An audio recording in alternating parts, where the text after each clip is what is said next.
Right. Good evening, everybody. I hope everyone's feeling amazing and doing great.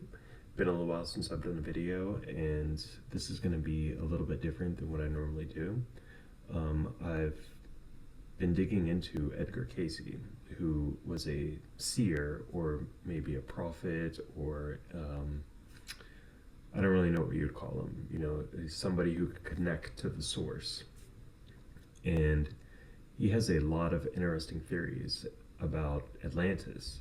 And the only reason why I take what he says seriously is because there are like over, 14,000 documented cases that he actually, helps people by, looking at them and telling them what's wrong with them, or many other different scenarios like that. And there have been, papers, doctors have even, checked him out and quit their job and teamed up with him to continue this work because it's so just incredible.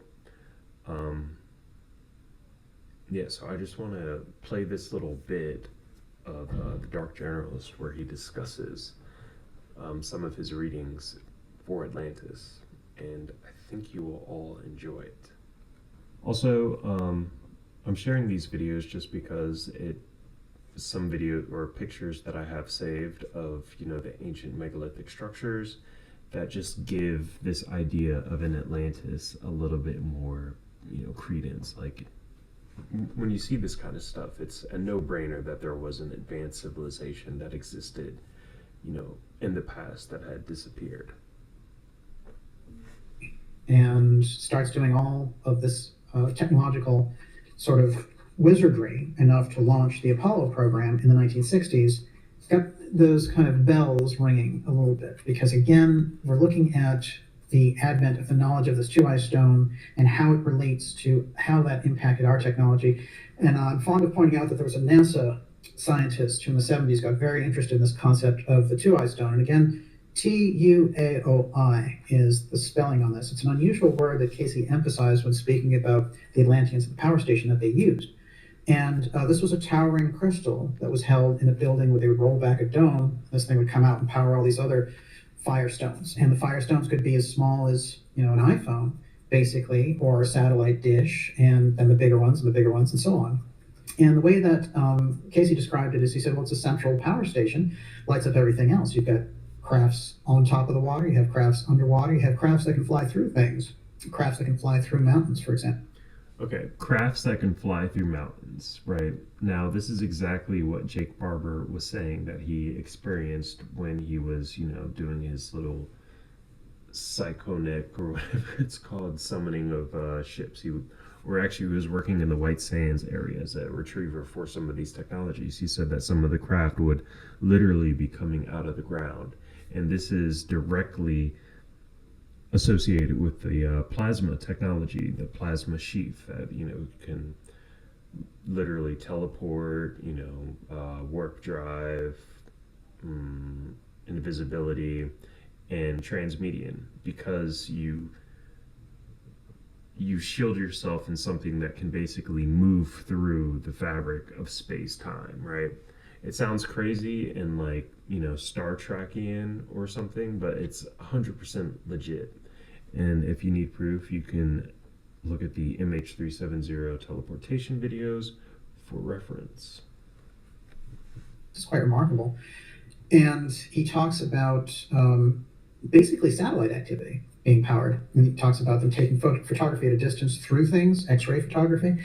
So these Atlanteans, unfortunately, and this is where the Association for Research and Enlightenment gets spooked in their own work, really, because they're afraid of what Cayce says. Because what Cayce says is incredibly risque. And here's an organization, trying to sort of maintain this credibility as a psychic organization that has a kind of a spiritual mission, and they've done quite well, I think, in that regard. But they get very nervous and they don't know how to promote Cayce's Atlantis work, which I feel is the most vital work in the entire Cayce canon. Especially now, yeah, timing-wise, it's just remarkable. But they have a thing of like, well, we don't know about that, but and I understand that. I'm not actually criticizing them. I'm saying that in terms of the actual research on the Cayce work on Atlantis, this has not been done in depth. There have been a few researchers. Some people drop in on it, right? They're looking around and they come across Cayce. But I'm talking about using the Cayce work as the actual compass when coming into this work. And Cayce's work on this is so edgy. At a certain point, he starts describing how in Atlantis, these groups of scientists who were kind of against the initiates, who, the initiates coming from the Emilius side of Atlantis. And Emilius is this being, it's almost like a Christ figure. And Emilius in the readings shows up as somebody who tries to encourage them to use this knowledge and use the two-eye stone for spiritual purposes. And they develop all these temple rites based around the idea of interacting with the technology to communicate with the outer spheres and the saint realm, getting those messages from the spiritual. So I thought, okay, the saint realm, the etheric realm, the plasma realm, where these orbs or light beings can come and pulsate at you. If you just go outside and literally call to them, they'll show up and be like, what's up? Saying it's like popping open your laptop and there's an ascended master in there. Or this is how they were looking at it.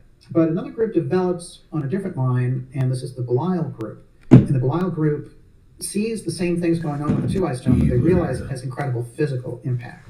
So that, yes, they can interact with these beings, but you can also use it as a laser and, take over the neighboring islands and things like that. And Belial's Belial, there's an echo of this in the Bible later, which is the Baal worship, Baal. And there's all kinds of things associated with Baal, human sacrifice, and sacrifice for crops, and this type of thing. And it is the graven image in the Bible over and over again that this comes up. Belial, this early version, the way that Cayce talks about it, there's a war that develops between the Emilius group, who are of the laws of one, and this Belial group, and eventually the Belial group. Yeah, so that's basically what I wanted to play, and I had learned about Atlantis through this obscure channel called Spirit Science, in 2012 or something like that, and basically was saying the exact same thing. There was a group of people in Atlantis who their hearts were darkened, and they started, disconnecting with the natural forces or the whatever you'd like to call it, the good. There is a duality, to everything.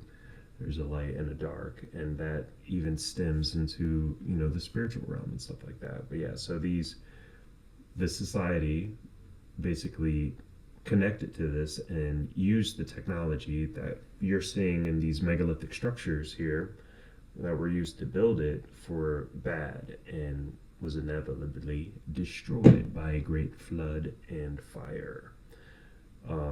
It's freaking nuts. And if anybody, wants to dig into a little bit more of this topic, just go on YouTube and type in Edgar Cayce Atlantis, and he has books about it. And this guy is 100% legit. There's a story where basically, he wouldn't even have to see the people. He could just, somebody would tell them, hey, check this person out, and he could remote view or astral project to the person, and then tell them, the person that he's with, what they're wearing and stuff. And it wasn't like it was him. He would go, he's coined the sleeping prophet, because he would be hypnotized. He would go into this hypnotic state where he would relay this information, and people would write it down or listen to it. And so, this sounds like bogus, right? It's like, oh, this guy's are, whatever. But like I said, there are over 20,000 of these cases, and 14,000 of them have been, transcribed and written down by his, wife, daughter and son. Daughter and son are two people who wrote these books, actually, where they took all of the transcripts and, put them together. Yeah, so there's one story where he actually helped this family who had a 5-month-old who was stricken by having, seizures all the time. And like I said, it was only 5 months. He was only 5 months old, right? And here, 1 second. Sorry, let me remove this bad boy. Yeah. Okay. So yeah, 5 months. Seizures, couldn't eat. Doctor said, hey, this baby's not going to make it until the morning, right? So, and this is in the 1920s and stuff like that. This is back in the day where they're probably using leeches or some shit like that, right?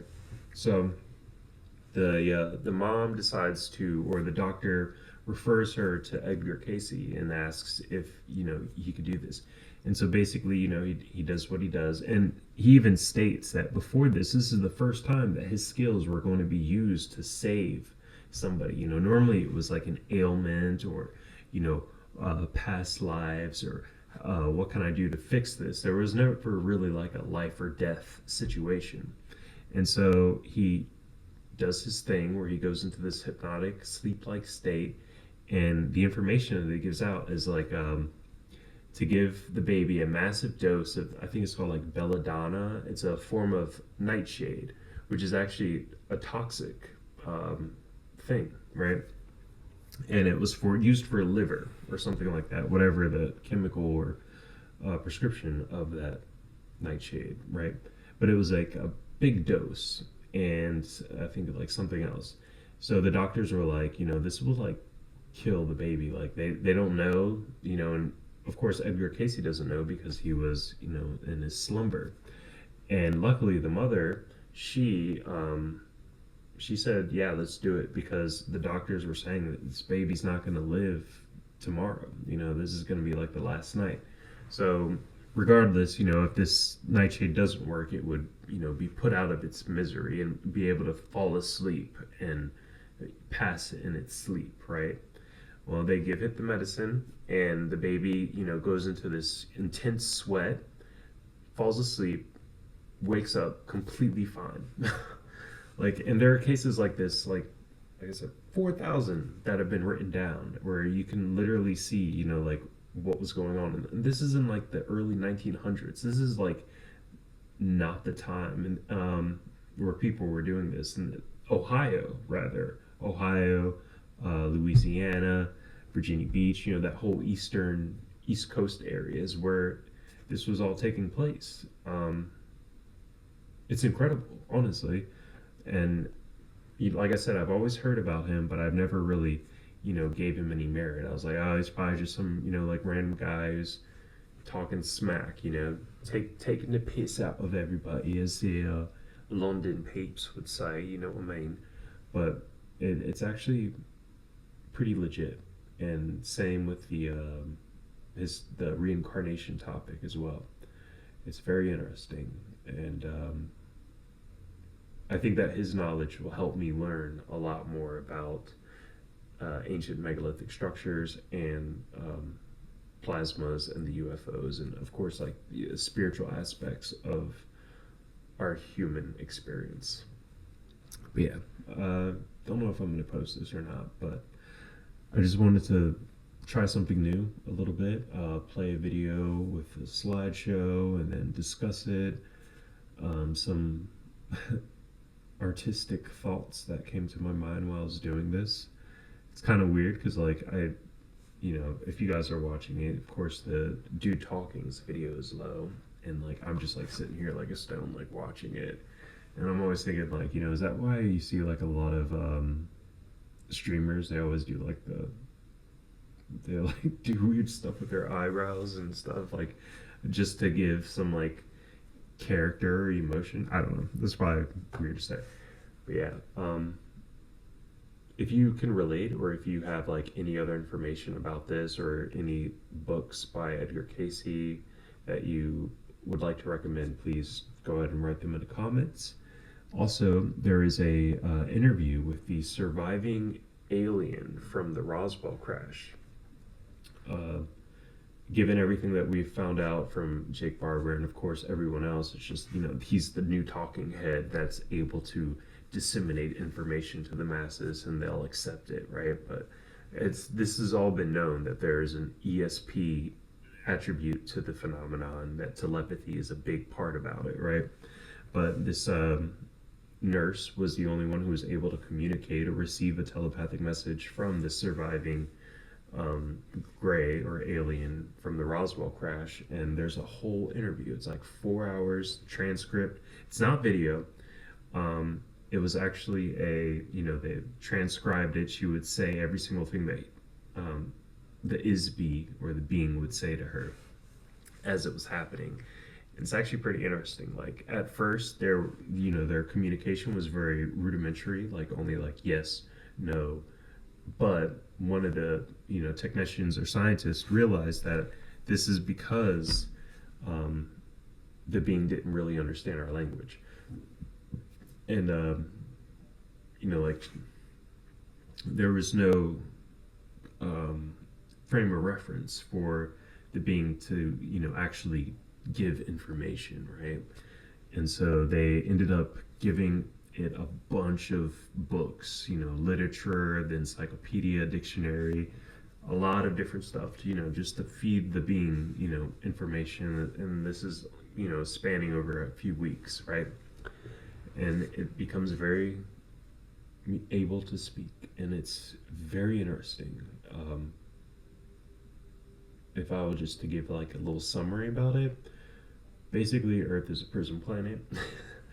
And yeah, we're stuck here in the cycle of samsara, which I mean we already knew from the Buddha, but it's actually even deeper because these gray aliens are actually spiritual entities that inhabit these dull bodies, which is what everybody knows. Like these grays aren't like some sort of evolved creature; they are created, right? And we have the bodies in Peru. Like we know exactly what they look like and everything like that. It's pretty crazy, and everything that thing that Isby says, I resonate with deeply, and I've connected it to a lot of other um, things in the phenomenon, the megalithic and the ancients and the spiritual realm. So I think it's 100% legit. The only way that she was able to keep that transcript is because when they were done speaking, they they came in, bursted in, and like put electrodes on the alien's head because they're gonna zap it. Because apparently that's how our souls get trapped here. Is the whole go to the light when you die, you actually get hit with a very big electrical charge. Your essence. It makes sense why you see ball lightning, right? Why the Foo Fighters that were attracted to these energy signatures, there's a direct correlation to electrical energy and our etheric energy selves, our plasma self, right? But yeah, you'd get zapped and your memory would be erased and you'd come back. It's pretty crazy, right? But yeah, they went to do that to the being, and there's a big kerfuffle or whatever. She left, and she had a copy of the transcript with her. And this is like 80 years or years down the line. She gives this to somebody who was doing research on people who had worked at that air base, in relation to the Roswell thing. And yeah, she'd just been holding on to it for so long, and she said, I'm like 80 years old now, and I think it's, time that I share this, and I've had this for a while, and it was released. So, yeah, definitely check that out. Roswell Alien Interview on YouTube, and some dude reading it, and it's very good. But this is a very long video, and I hope that if you listen to this whole thing, you enjoyed it. Criticism, always welcome. Please, like, I love it. I love to learn. I love to perfect art, But yeah, I hope everyone has a wonderful day, night, morning, whenever you watch this. And yeah, much love. Peace out.